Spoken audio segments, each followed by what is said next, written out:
Hello and welcome to कुछ अनकही कुछ अनसुनी। तो आइए शुरुआत करते हैं एक और कुछ अनकही कुछ अनसुनी कहानी से। Stay tuned for more updates. So good morning to you. I am Major General S.Q. Ahmed, retired from the Indian Army, and I was contacted by Shubham to give a talk on his channel to all the budding listeners of his channel on motivation and how to take the life, how to take it forward, some stories from my life which probably how it motivates you. So today I think I'll be talking to you about all this. I hope some of the portions do touch your heart and you take some lessons from it. So please stay tuned and enjoy this particular program.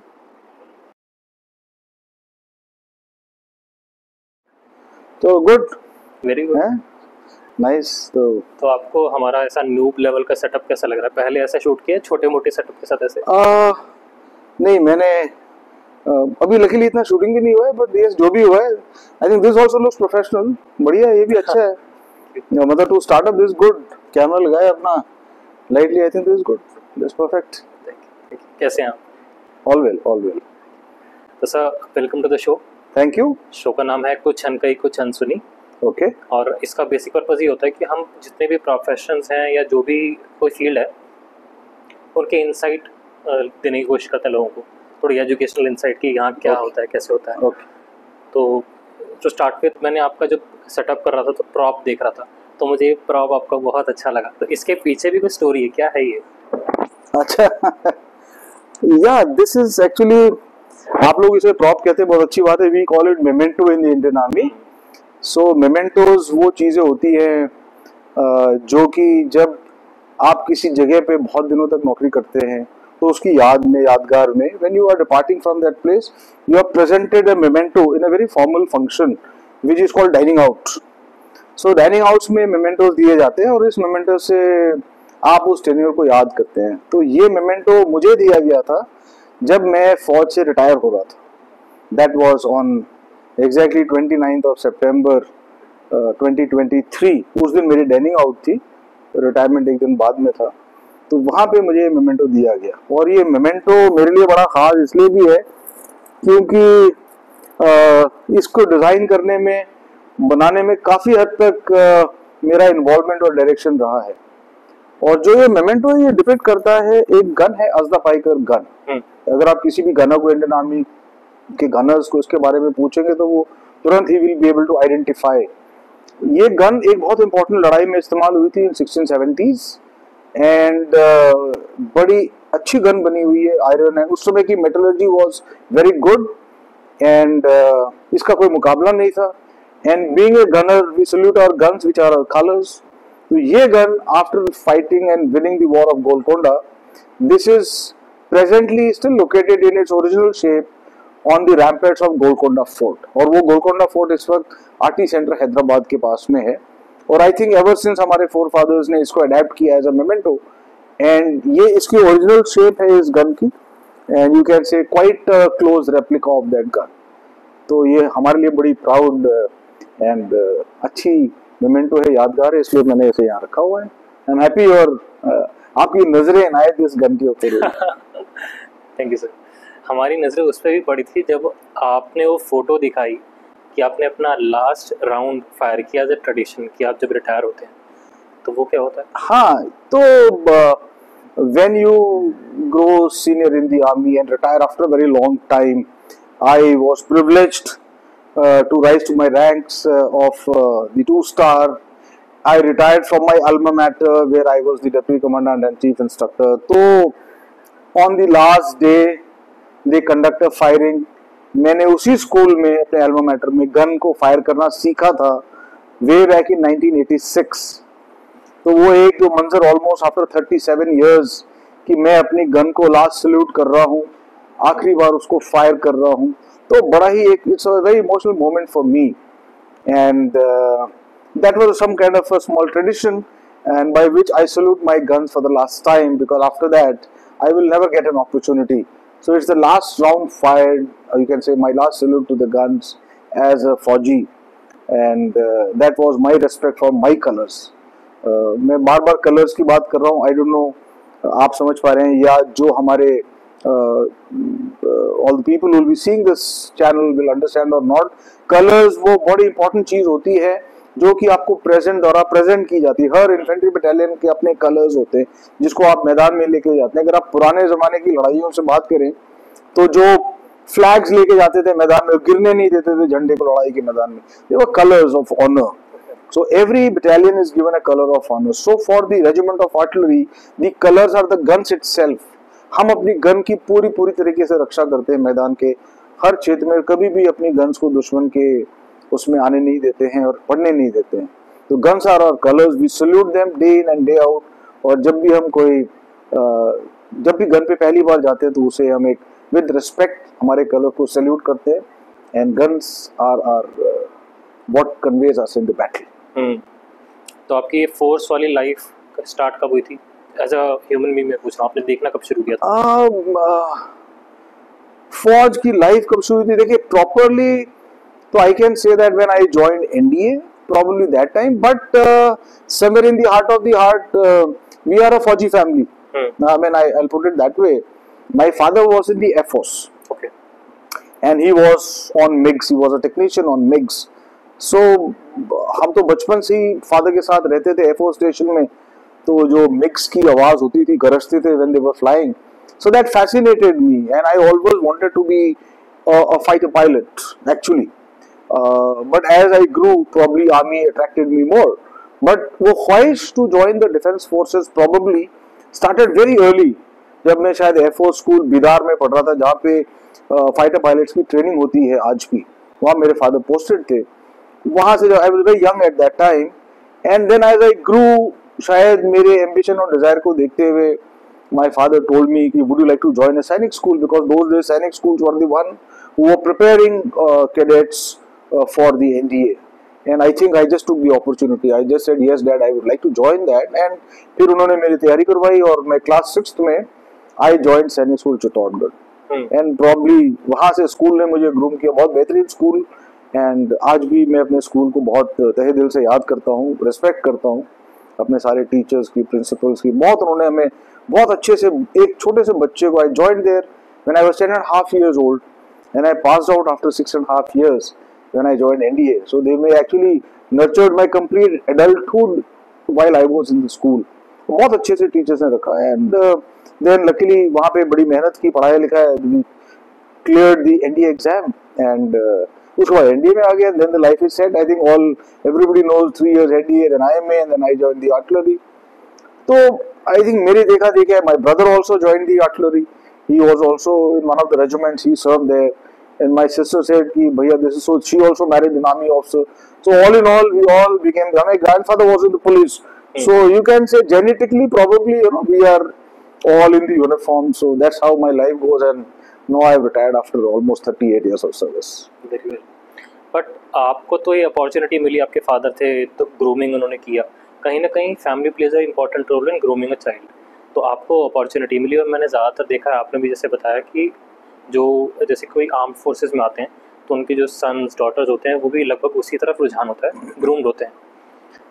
तो इस grooming की शुरुआत, अगर आपको कोई किस्सा याद हो, या ग्रूमिंग की शुरुआत कैसे होती है फैमिली?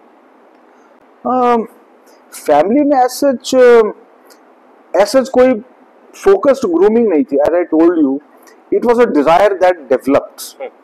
एंड मैं अपने फादर को देखता था रोज यूनिफॉर्म में जाते हुए, तो मुझे बड़ा अच्छा लगता था। Probably that desire, that closeness to the uniform probably pulled me towards it. And जब मैं सैनिक स्कूल में आया तो when I came there, तो हमारे जो सीनियर्स हमसे पहले जो एनडीए में जा चुके थे, they used to interact with us. तो वो अपने एनडीएस की स्टोरी सुनाते थे, glorious stories of NDA days, जो हमारे लिए उस समय ड्रीम हुआ करती थी। तो probably that was another pulling factor. So ये जो एक ऊपर वाले ने शायद हमारी डेस्टिनी के साथ पाथवे बनाया from family to Sainik school to NDA, probably that's how we got pulled into it.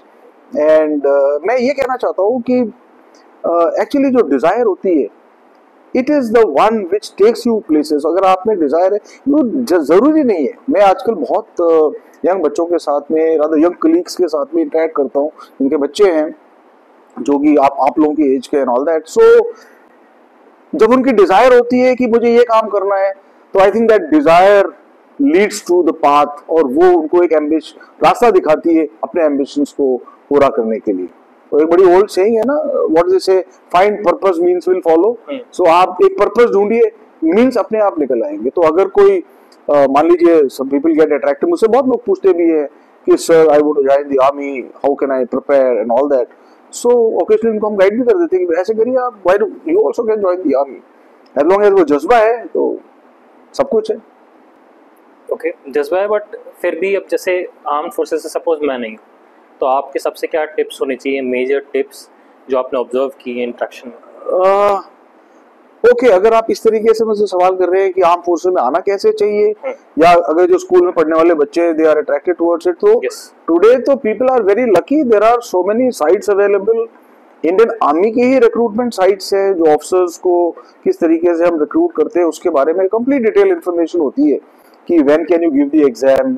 I think आजकल 12th के बाद में you can join, so you have to be 12th pass basically. कुछ लोग इसको मिसट्रू कर जाते हैं कि 12th पास करने के बाद ही एग्जाम दे सकते हैं, ऐसा नहीं है। The requirement is when you join NDA, you should be graduated from your 12th class. Okay. And the NDA will take you, so you can give the exam before that. So there is always a cut-off date and limit. So there is an opportunity, अगर आपके exams के date सही fit होते हैं and doesn't clash with your 12th exam, that you can also give exams while doing the 12th. But probably बच्चों का उस वक्त ध्यान ज्यादा होता है कि 12th कर लें, बोर्ड है, अच्छे नंबर आ जाए, then we will focus. So maybe sometimes they miss out on the first chance. But मैं ये कहूंगा कि अगर कोई बहुत ही अच्छा फोकस्ड पर्सन है जो wants to join the army, he should take the first opportunity, because उस अपॉर्चुनिटी को लेने से क्या होता है कि he joins at the right time. उसको एक 6 months का एज एडवांटेज मिल जाता है while in service, जो कि वो बाद में बहुत काम आता है। वो मतलब once you join the army and all तब पता लगता है। तो why leave out those 6 months? And 6 months अगर आप अपने बैचमेट से सीनियर हो जाएं तो वो बहुत बड़ी बात होती है। So that is one thing you should study the complete QRs, क्या क्या QRs होने चाहिए, यानी qualitative requirements होनी चाहिए, क्या क्या मुझे accomplish करना चाहिए before joining the army or before joining one of the institutions, NDA being the startmost point. उसके बाद में I think there are enough places where people coach, पर मेरे हिसाब से जो मैं कहता हूँ कि आप अपनी पढ़ाई करिए अच्छे से, paper is very well made, और इसमें बहुत ज्यादा आपको रट्टा वट्टा लगाने की जरूरत नहीं है। वेल मेड पेपर, एक average person with good intelligence and hard work will clear the paper. So वो एनडीए का रिटन एग्जाम आप क्लियर करिए। आप you want to take a coaching, please do so, there are guides available. Coaching के हमारे time में भी guides होती थी, बट आई वाज इन सैनिक, so हमारे को किसी ने कोच नहीं किया, इधर से पढ़ाई करी है। So we just studied, library से बुक्स उठाई and those geometry and trigonometry की बुक्स उठाई, रेड दैट। सो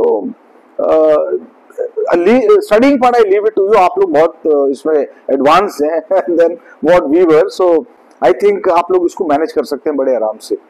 तो once you clear that, then उसके बाद नॉर्मल एसएसबी का प्रोसेस होता है, and SSB process is 3-4 days process, जिसपे आपको बहुत सारी चीजों पे टेस्ट किया जाता है।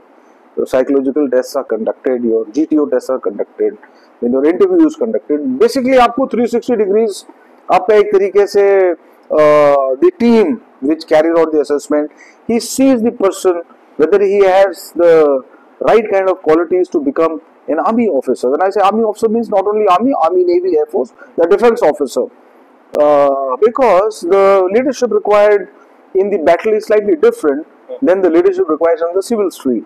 So they try and judge whether you will have or you would have those qualities, or whether you could be trained for those qualities.